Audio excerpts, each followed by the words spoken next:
사자 수문도인데 사냥하는 거예요. 근데 사람들의 얼굴을 봤을 때 이란이나 페르시아 쪽 사람들의 얼굴이 보이시죠? 이게 양탄자 같은데 이게 자수예요. 그러면은 이게 분명히 중앙아시아에 있으면 이상하진 않아. 호류지의 보물창고 안에 들어가 있어요. 동자대간에. 그래서 이게 그 증거다. 자, 나라 시대라고 했는데 나라는 일단은 우리가 생각하는 그 나라가 맞습니다. 일본에 놀러 갔을 때 딱 떨어지면 기차역에 떨어지는 그곳 맞아요. 그 다음에 사슴들 많은 곳 그곳 맞아요. 그래서 그쪽에다가 수도를 천도했으니까 나라라고 하지만 보통 근데 왜 텐표라는 이야기가 나와요? 그럼 이거는 쇼무천왕 제일 나라를 갖다가 번성하게 했던 사람 쇼무천왕의 연호가 텐표예요. 그럼 우리나라는 왕들이 죽으면 중국 연호를 갖다가 써요. 근데 일본은 이미 이때부터 자기 연호를 써요. 중국 연호를 안 써요. 그래서 텐표 시대라고도 불러요. 근데 일본에서는 나라 시대보다 주로 텐표 시대를 많이 해요. 나라 미술보다 텐표 미술을 좀 더 많이 해요. 710년부터 794년, 80년이에요. 그럼 미술사적으로, 문화사적으로는 크게 변동이 있거나 그런 것은 없다. 정치적인 사건으로 구별을 한다. 라고만 생각을 하시면 돼요. 하지만 이 시기에 참 재밌는 거는 자, 여기에 제가 써놨어요. 710년에 지토 천왕이 아스카의 헤이조쿄로 천도를 해요. 그럼 우리가 제일 처음에 이야기를 했을 때 이쪽 부분이 아스카라고 제가 했어요. 아스카데라가 있었고 여기에서 처음 시작을 했다고. 여기 중간이 뭐였냐? 호류지가 있었어요. 그래서 여기에서 호류지로 이동을 했다라고 했어요. 그럼 이 호류지가 있는 거예요. 후지아라쿄라고 해가지고 이 호류지에서 이 나라로 옮겨가는 거. 이게 헤이조쿄예요. 그래서 여기서부터 다시 한 80년 뒤에 교토로 수도를 옮겨요. 드디어 우리가 생각하는 일본의 그 정수인 교토로 옮기는 거. 이 시기가 80년이란 소리예요. 네, 그래서 80년 동안인데 가운데 제가 헤이조쿄 해가지고 평성교 해가지고 헤이안교 평안교라고 썼어요.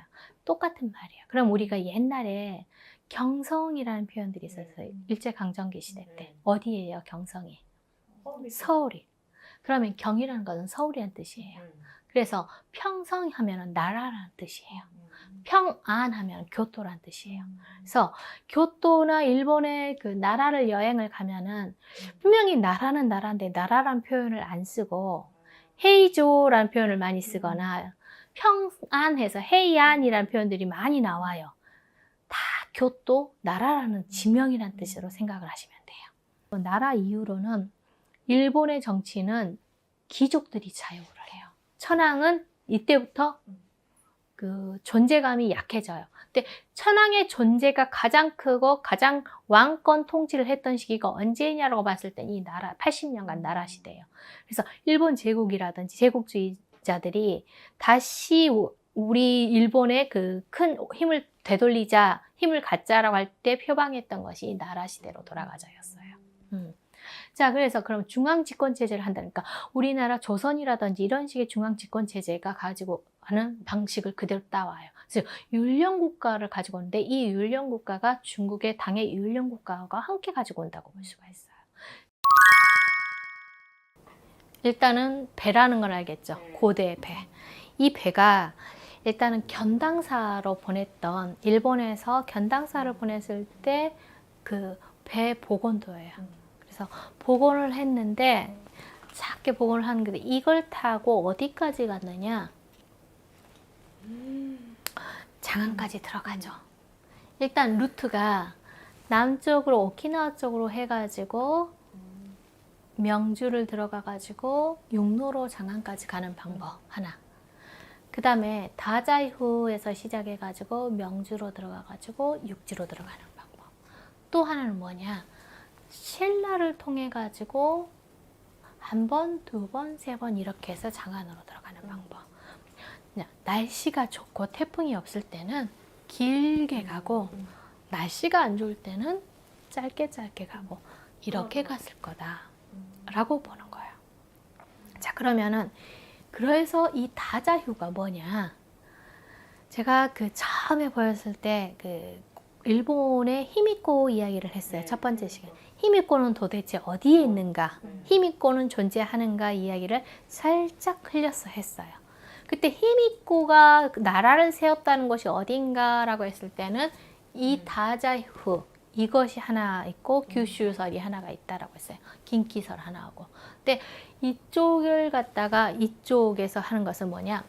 바다의 해류가 딱 봤을 때 딱 북한에서 떨어져서 내려온 해류가 그대로 다자휴에 덜려요. 그래서 한 10년 전쯤에 크게 뉴스에 세계적으로 뉴스가 나왔던 것 중에 하나가 뭐냐? 일본인을 납치해 갔다라는 뉴스가 있죠. 주로 납치를 당했던 지역이 어디냐? 이쪽 지역이에요. 이쪽 지역에서 해류 따라서 그대로 가면은 북한에 딱 도착을 해요. 그러면 그 다음에 여기에서 해류에서 중간 거점지가 어디냐? 포항 정도예요. 동해안이나 포항 정도예요. 그러면 여기가 뭐냐? 포항이나 이쪽이나 이쪽이 뭐 연호랑 세원여서라고 관련이 있어요. 근데 이쪽 다자휴에서도 이 신화의 내용이 뭐냐? 해가 없어져 가지고 계속 어두운 날이 반복됐는데 할아버지가 바다를 타고 내려왔는데 해가 되었다라고 하는 신화가 있어요. 연호랑 세월이라는 신화가 여기에도 있어요. 그래서 이 해류의 관련성이 있는 곳이 여기이기 때문에 히미코는 이쪽일 것이다 라고 현재는 일본의 연구자들이 좀 이쪽을 갖다가 보는 경향이 좀 더 강합니다. 그래서 이게 이렇게 가가지고 어디 장안까지 갔다 그러면은 일단은 견당사가 가서 가지고 온 것들이 많이 있다. 그러면은 가지고 온 것들이 그대로 작품에도 미술에도 표현이 돼야지 않을까. 자, 약구시지 금당이에요. 약사사예요. 근데 약사사 이야기는 오늘 제가 뒷부분에서 하겠지만 당의 영향을 크게 받았다. 일단은 그 가슴이라든지 육체에서 오는 풍만감은 당을 그대로보다 알겠죠. 자, 그런데 중국 당나라의 영향이다 그러면 장안에서 가지고 왔다 그러면 국제성이라고 했어요, 제가. 그러면은 서역의 물건들도 가지고 나와야 해요. 자, 광배에서 하나 봐보십시오. 광배에서의 이 광배 문양이 우리가 지금까지는 화연 문양을 많이 봤어요. 고대에는 화연 문양이 많았는데 갑자기 뭐가 바뀌어요. 꽃 문양 같기도 하고 해서요. 그래서 포도당 전문 문양이에요. 포도 문양이에요. 포도당 전문 문양이라서 서역에서 포도당 전문 문양이 그대로 가지고 왔다라고 보는 식이에요. 그 다음에 이런 나찰기를 이렇게 나찰기를 두는 거 이건 인도의 영향이다. 인도의 나찰기 형태라든지 그래서 국제성이 그대로 나온다는 거예요. 그 다음에 쇼셔인 같은 경우는 제가 오늘 아니고 다음 시간에 할 겁니다. 자, 그러면 진짜 서역에 중앙아시아와의 관계성이 있는가 라고 봤을 때 호류지의 소장품이에요. 자, 호류지의 소장품인데 뭐냐? 사냥하는 거예요. 근데 사람들의 얼굴을 봤을 때 이란이나 페르시아 쪽 사람들의 얼굴이 보이시죠? 이게 양탄자 같은데 이게 자수예요. 그러면은 이게 분명히 중앙아시아에 있으면 이상하진 않아. 호류지의 보물창고 안에 들어가 있어요. 동자대간에. 그래서 이게 그 증거다. 그러면 호류지가 보냈다. 이때는 호류지가 돈이 많기 때문에 보낼 수 있어요. 그래서 호류지가 보냈다라는 형태. 그럼 또 하나를 한번 봐볼까요? 자, 촉강금. 뭘까요? 촉강금 이거 뭘까? 일단은 양탄자 같죠? 자, 근데 금자가 들어가 있어. 천, 비단이에요. 그러면 비단인데 왜 이게 중국하고 이거하고 왜 교류의 증거냐? 이것도 호류지의 보물관 안에 보물창고 안에 들어가 있었던 건데 촉강이 어디냐예요. 중국 사천성이에요. 중국 사천성에서 좀 더 말하면 청두 쪽이에요. 그래서 이 지역에 뭐가 있느냐라고 했을 때는 우리 삼국지하고 관련이 있는 사람이 나와요. 제갈공명의 묘가 여기에 있어요. 사천성 쪽에. 그 다음에 유비의 묘도 여기에 있어요. 그 다음에 이곳에서 뭐가 유명했느냐? 이미 실크가 굉장히 유명했어요. 그래서 이 실크 진나라 황제가 이 촉강의 실크를 갖다가 가지고 오라, 진상하라는 기록이 남아 있어요. 근데 이 실크가 서역에도 팔고 자, 수출을 하고 일본에도 가져갔어요.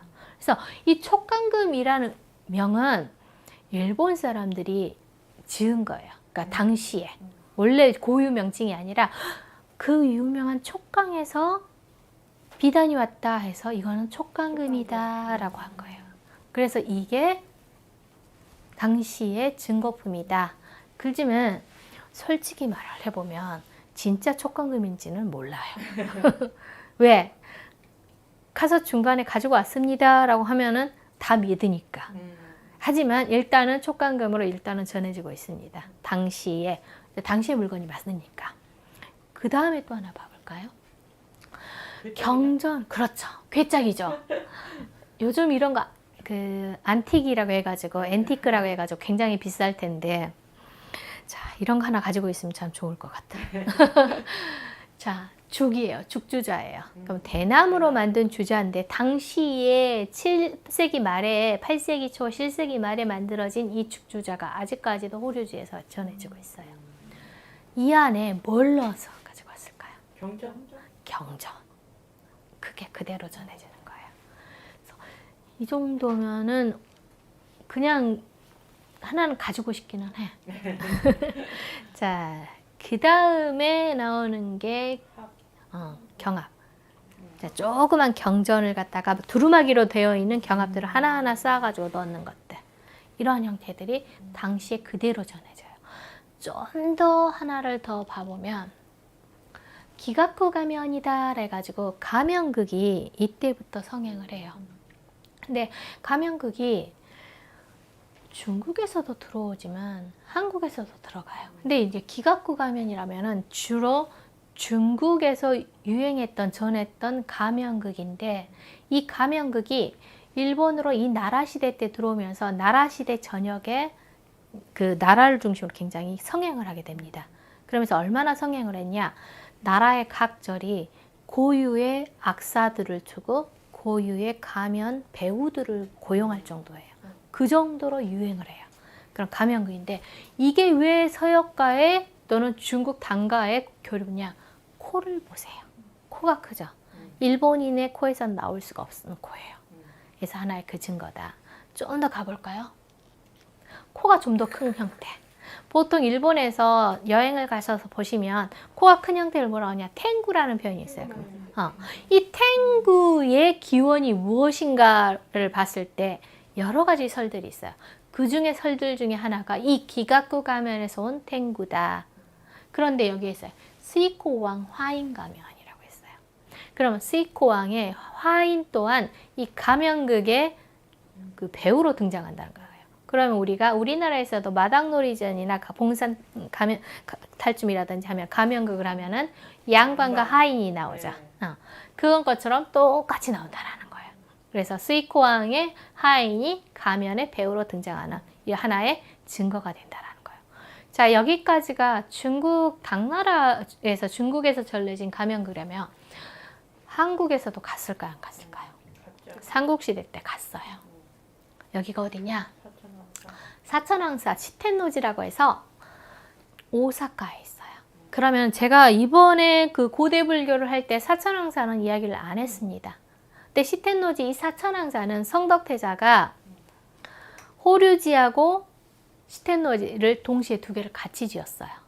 그렇기 때문에 호류지만큼 여기도 굉장히 역사적으로 중요한 곳이에요. 다만 여기는 불에 좀 많이 탔어요. 그러면서 호류지만큼 보물들이 없으면서 세계적으로 봤을 때는 호류지만큼 많이 부각되지는 않았어요. 근데 호류지 시텐노지의 본당 앞에 이 무대가 설치가 돼 있어요. 제가 갔을 때가 저녁에 이제 하려고 준비를 하고 있는 그 시즌이었어요. 여름 시즌에. 이 무대 가면극이 백제에서 갔어요.